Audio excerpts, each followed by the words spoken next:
Let's talk about osteoporosis. First, let's talk about what osteoporosis is, and then let's talk about what we need to keep in mind in terms of the yoga practice. Osteoporosis is a condition of the bones where the bones lose density and become more fragile and susceptible to breakage. So from the yoga perspective, we need to keep in mind two things. One is, which kind of postures do we need to be cautious about? And the other thing is, which kind of postures do we want to do in order to improve our bone density? So in terms of what to be cautious about, you want to avoid any postures that can put too much pressure on a bone or postures that will put you at risk of falling.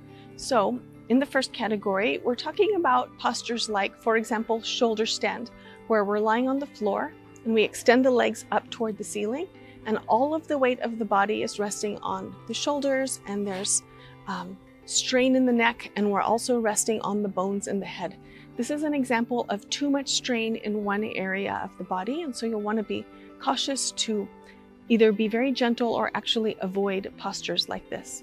The second type of posture you want to be careful about is any kind of balancing posture that will put you at risk for falling. So depending on your balance and how confident you feel with your ability to balance in different postures, you'll need to make a decision about which postures are safe and appropriate for you. I would suggest that any posture where you're balancing on one foot, you may like to hold on to a wall or a piece of furniture for just a little bit of extra stability to make sure that you're not going to fall and cause any kind of injury. Now, in terms of what we want to work on in order to help the bone density improve, we want to work on weight-bearing exercises. And we do all kinds of weight-bearing in the yoga practice. So when we're doing standing postures, like, we were actually just talking about standing on one foot and doing balancing, you can hold on to the chair and you're bearing all the weight of your body on one leg. So here's one example of how, we're working on improving the bone density. In fact, any kind of standing posture can also help you improve your bone density in your legs and in your pelvis and even in your spine.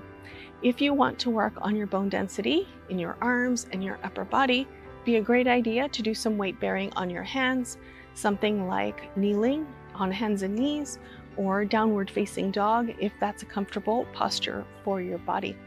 If you have more questions about osteoporosis and yoga, I would love to hear from you in the comments. I'll see you in the next video.